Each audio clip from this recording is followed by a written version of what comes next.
नमस्कार, आप देख रहे हैं आईजीटीएन इंडिया।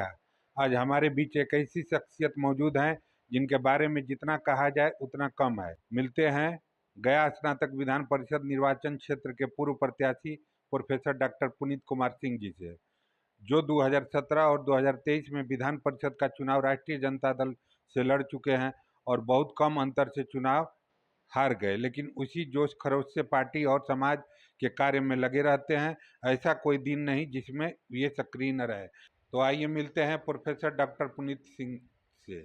आईजीटीएन इंडिया चैनल के माध्यम से मैं गया स्नातक निर्वाचन क्षेत्र की अपने सभी मतदाता और शुभचिंतक, समर्थक और पार्टी के सभी समर्पित कार्यकर्ताओं को विशेष रूप से धन्यवाद देता हूं कि उन्होंने मुझे इस लड़ाई में इस लायक बनाया और जो मैं दमदार उपस्थिति दर्ज कराने में वो सफल रहे। प्रतिनिधि कार्यकर्ताओं का और मतदाताओं का एक प्रतीक है। आपने मुझे प्रतिनिधित्व करने के लिए जो मौका दिया कि मैं आपका प्रतिनिधि बन सकूं, ठीक है, चुनाव जीत हार अलग विषय है, लेकिन आपने जो भरोसा सही और हमारे साथ दिखाया, यह बहुत कम लोगों को नसीब होता है कि 8 जिले, 7 लोकसभा क्षेत्र, 42 विधानसभा क्षेत्रों में आपको हर जगह एक तरफा प्यार और आशीर्वाद मिला। बहुत जान करके आपको आश्चर्य होगा कि राष्ट्रीय जनता दल के सिंबल पर पूरे बिहार में मैं सबसे अधिक मत प्राप्त करने वाला प्रत्याशी हूं।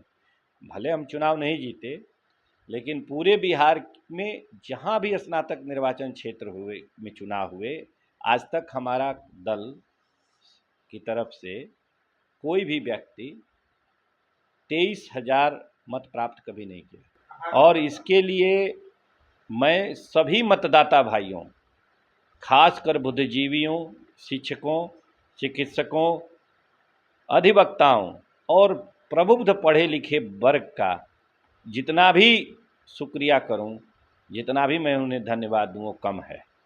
आईजीटीएन इंडिया चैनल को मैं बहुत धन्यवाद देता हूं कि आपने अपना समय निकाला और आपने हमारी बात समाज के सामने रखी।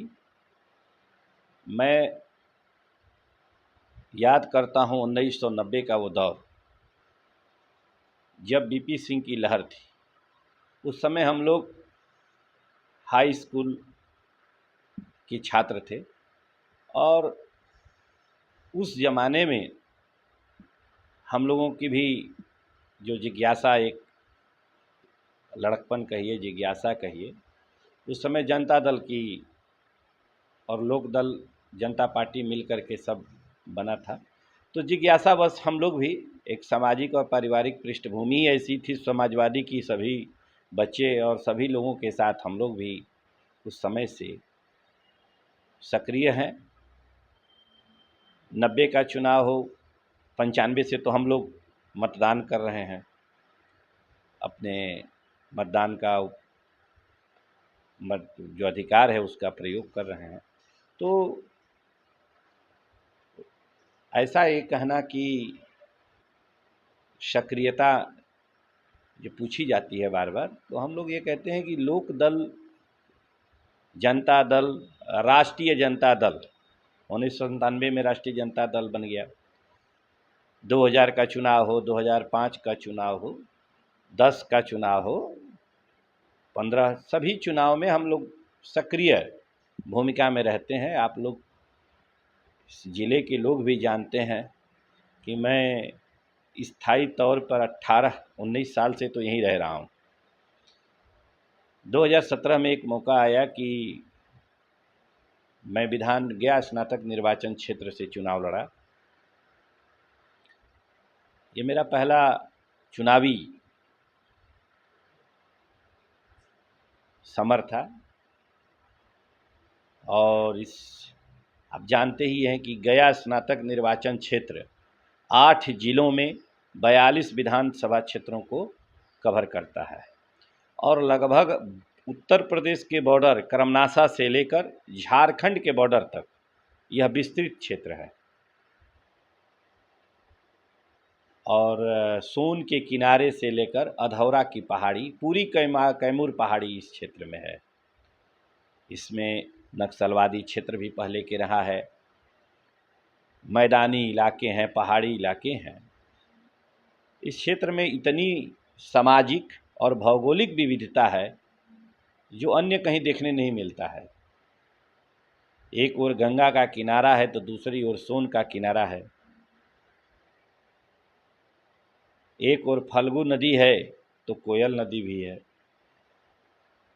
झारखंड से सटे जंगल, इमामगंज, डुमरिया, बांके बाजार जैसे बाराचट्टी विधानसभा क्षेत्र के मोहनपुर, फतेहपुर, टनकुप्पा, अतरी, नालंदा से सटा हुआ इलाका अतरी विधानसभा क्षेत्र है। तो ये सामाजिक और राजनीतिक चेतना के साथ भौगोलिक रूप से भी यह बहुत ही प्रयोग करने वाली जगह रही है। इस 42 विधानसभा क्षेत्रों में आप देखेंगे कि अलग अलग जगहों पे अलग अलग तरह की सामाजिक आंदोलन, सामाजिक कार्य चलते रहते हैं। मैं लगभग चुनावी राजनीति में तो 17 से सक्रिय हूँ, लेकिन अगर सामाजिक और राजनीतिक रूप से अगर देखा जाए तो मोटा मोटी 30 वर्षों से मैं सक्रिय हूँ। 95 में तो मैंने पहला मतदान किया था। उस चुनाव में हम लोगों ने खूब बढ़ चढ़ के प्रचार प्रसार में हिस्सा लिया। बाद के दिनों में पढ़ाई के चलते बाहर भी कुछ रहे, लेकिन पुनः वापस जो है 2007-8 से मैं यहाँ आ गया हूँ और यहीं रहता हूँ और अपने लोग के बीच में रहना अच्छा लगता है। दक्षिण बिहार के शाहाबाद और मगध प्रमंडल के 42 विधानसभा क्षेत्रों में इंडिया गठबंधन की लगातार जीत और एनडीए गठबंधन की हार का मुख्य कारण क्या है, दर्शकों को आप बताइए। दक्षिण बिहार के इस इलाके में 8 जिले जहानाबाद, अरवल, गया, औरंगाबाद, कैमूर, बक्सर, रोहतास और आरा आते हैं। इसमें 42 विधानसभा क्षेत्र है। 2015 के चुनाव में 2015 के विधानसभा चुनाव में आपने देखा होगा कि देश में मोदी की लहर चल रही थी, लेकिन इस इलाके में भाजपा धराशायी हो गई। हालांकि उस समय हमारे साथ नीतीश जी थे, तो लोगों ने कहा यह नीतीश जी के प्रभाव से हो रहा है। लेकिन जब 2020 का विधानसभा चुनाव आया, उस चुनाव में नीतीश जी पुनः भाजपा के साथ थे। वैसी स्थिति में भी 2015 से बड़ी जीत इंडिया गठबंधन के खाते में आई। आपको जानकर आश्चर्य होगा कि 42 विधानसभा क्षेत्र चुनाव में भारतीय जनता पार्टी गठबंधन को, यानी भाजपा को 4, जदयू 0 और मांझी जी को 3 सीटें आई। माने कि जदयू का खाता 42 विधानसभा क्षेत्रों में खुला ही नहीं। एक जो बहुजन के से जीते हुए प्रत्याशी जमा खां थे, वह चुनाव के बाद जदयू की में शामिल हुए, जिसके चलते उनका एक विधायक कहा जाता है। ऐसी हार की कल्पना भारतीय जनता पार्टी ने नहीं किया था कि हम नीतीश जी के साथ रहेंगे तो मेरी ऐसी हार होगी। पुनः 2024 में भारतीय जनता पार्टी ने एक और काम किया, अपने साथ उपेंद्र कुशवाहा जी को भी ले लिया। यानी कि जो 2020 में उपेंद्र कुशवाहा जी नहीं थे, जिसकी कमी उन्हें लग रही थी, उन्हें लग रहा था कि हम इनके चलते हार गए, हम रामविलास लोजपा के चलते हार गए, तो उन्होंने रामविलास लोजपा और उपेंद्र कुशवाहा और मांझी जी को भी अपने साथ लिया। और 2024 के लोकसभा चुनाव में आप देखेंगे कि 2020 की विधानसभा चुनाव से भी बड़ी हार हो गई। और मात्र एक गया की सीट किसी तरह से लोकसभा में उन्होंने जीता। मांझी जी ने, वो भी बहुत मतों से नहीं जीते।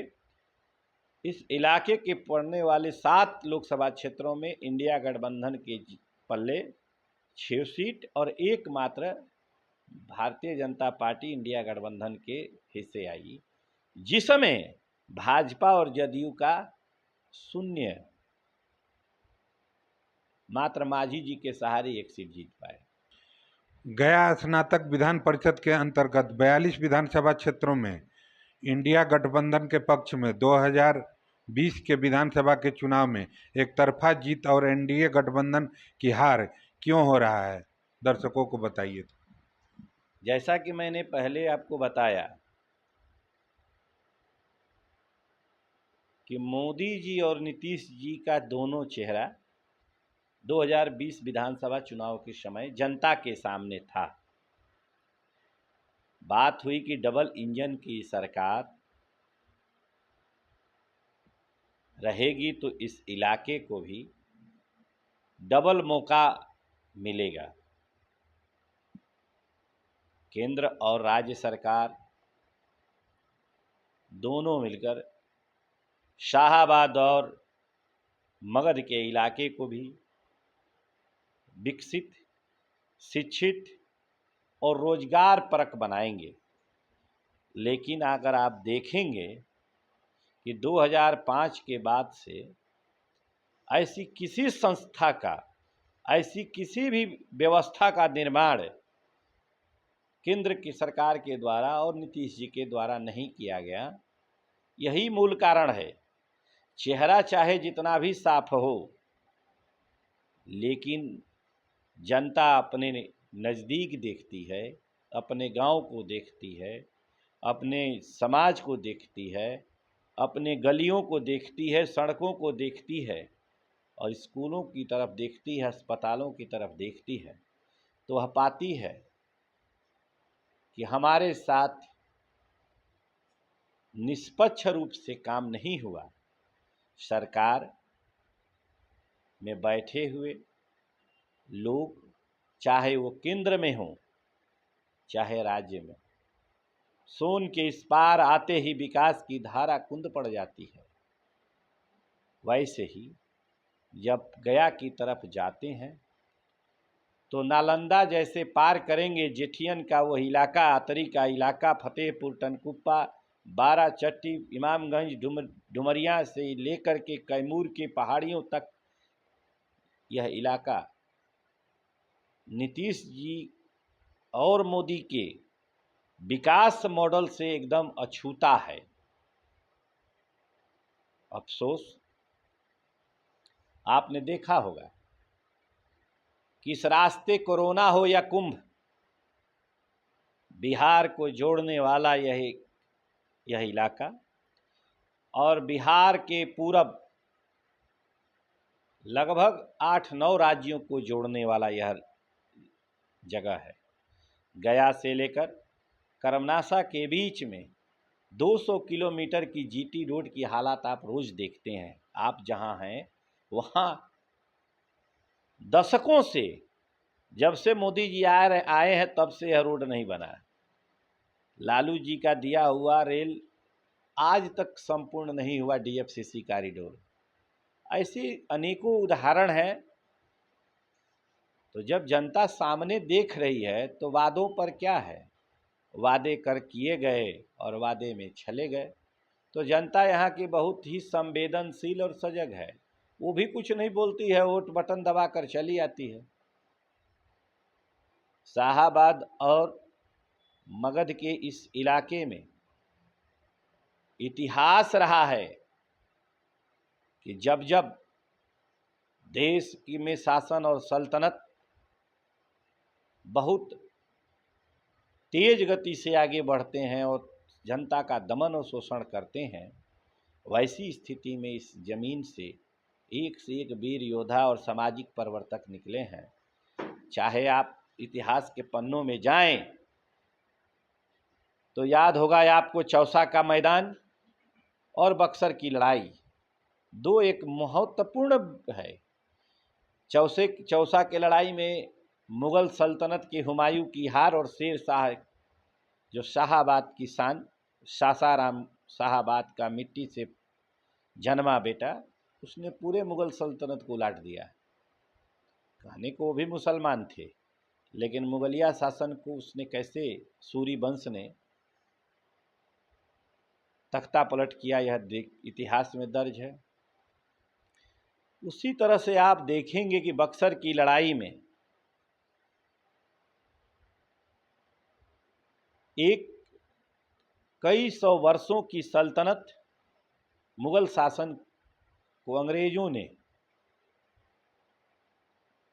हरा करके बंगाल के नवाब सिराजुद्दौला को एक क्रांतिकारी परिवर्तन किया। उसके बाद अगर आएंगे तो 1857 बाबू वीर कुंवर सिंह ने की अगुवाई में इस इलाके ने ऐसी क्रांति का आगाज़ किया कि अंग्रेज़ों को भी जाना पड़ा।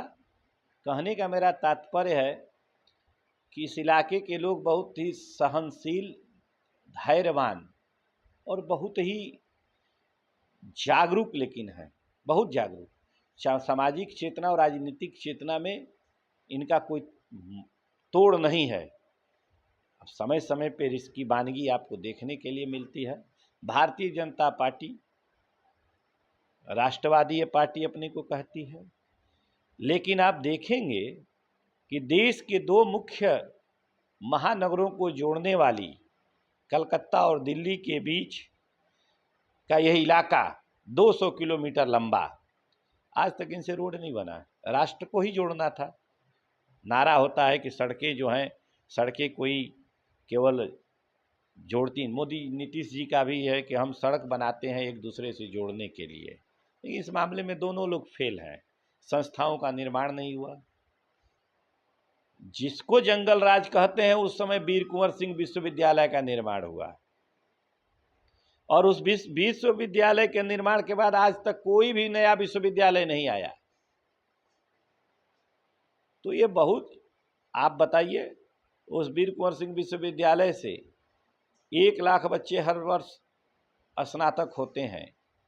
देखा जाए, लोग कहते हैं कि लालू जी ने क्या किया। उस विश्वविद्यालय के माध्यम से इस इलाके के हर वर्ष अगर 1 लाख लोग अगर स्नातक करते हैं तो लगभग 25 से 30 लाख लोग अभी तक उच्च शिक्षा प्राप्त किए, जो कहीं ना कहीं अपना नौकरी और पेशा कर रहे हैं। तो सामाजिक परिवर्तन केवल सड़कों से नहीं होता है। सामाजिक परिवर्तन के लिए शिक्षा सबसे मूल आधार है, और उस क्षेत्र में जो उन्होंने किया, 2005 के बाद आने वाली सरकार ने कैमूर सहित गया तक एक भी प्रखंडों में महाविद्यालयों का निर्माण नहीं कराया। खासकर लड़कियों और महिलाओं के लिए भी शिक्षा के लिए वो कहते हैं, लेकिन उनके लिए भी कोई महाविद्यालय नहीं बने। और जिनकी ये आलोचना करते हैं, उस समय भभुआ मुख्यालय में महिला महाविद्यालय, डेहरी में महिला महाविद्यालय, सासाराम में आप देखेंगे रोहतास महिला महाविद्यालय। तो शिक्षा के प्रति तो जो उस समय काम हुआ है, आज भी नहीं हो रहा है। अब आइए, जनता की जो ज़रूरत है, प्रशासनिक विकेंद्रीकरण किया गया। इस इलाके में 3 जिला बने, जहानाबाद बना, बक्सर बना और कैमूर बना। कई अनुमंडल बने, कई प्रखंड बने, जहाँ तक गरीब आम आवाम जनता की पहुँच बनी और एक आमूल चूल परिवर्तन देखने के लिए मिला। 2005 के बाद प्रशासनिक सुधार के नाम पर नीतीश जी ने कोई नए जिले नहीं बनाए, क्योंकि उनको तो सत्ता का केंद्रीकरण करना था। विकेंद्रीकरण में वो विश्वास नहीं रखते। जैसे हमारे आज के माननीय प्रधानमंत्री 2014 से कार्यरत मोदी जी सत्ता के केंद्रीकरण में लगे हैं, विकेंद्रीकरण से उन्हें कोई मतलब नहीं है। तो आप बताइए कि जो समाज को शिक्षित नहीं कर पाया, जिस जनता को शासन प्रशासन में सहूलियत होनी चाहिए वो नहीं किया, आपने सड़कों के रास्ते माल ढुलाई किया, यहाँ की मिट्टी की ताकत से पैदा सारा चीज ढो करके अन्य राज्यों में ले जाते हैं और वहाँ से माल बनाकर वापस भेजते हैं। तो अंग्रेजों ने भी तो बहुत रेल बनाया, अंग्रेजों ने भी तो बहुत रोड बनाया। उसका मूल उद्देश्य क्या था? बंदरगाहों तक तेज गति से चलने वाली रोड बनाना एक उपलब्धि है, यह व्यापारिक उपलब्धि है, लेकिन स्थानीय रोजगार पैदा करने के लिए आप स्थानीय स्तर पर कितने ऐसे केंद्र बनाए जिससे लोगों को रोजगार मिल सके, शिक्षा मिल सके, चिकित्सा मिल सके। एक भी मेडिकल कॉलेज आज तक इनका बनकर 20 वर्षों में शाहाबाद और मगध में नहीं तैयार हुआ। 20 वर्ष में मैं कह रहा हूँ। मिला जुला के एक प्राइवेट संस्था में नारायण मेडिकल कॉलेज बना। इसके अलावा वो उनकी व्यक्तिगत उपलब्धि है, उन्होंने भागीरथ प्रयास किया, उसके लिए मैं उनको बहुत हृदय से धन्यवाद देता हूँ।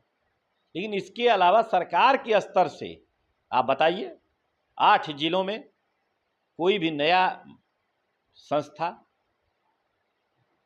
नहीं खुला, कोई केंद्रीय विश्वविद्यालय नहीं आया, कोई एम्स जैसी बड़ी संस्थाएं नहीं आई। तो इसीलिए 2020 में मोदी जी और नीतीश जी का संयुक्त चेहरा जो है यहाँ धूमिल हो गया और 2024 में भी धूमिल हो गया। और अभी भी इनके पास मात्र 2 महीने समय बचे हैं।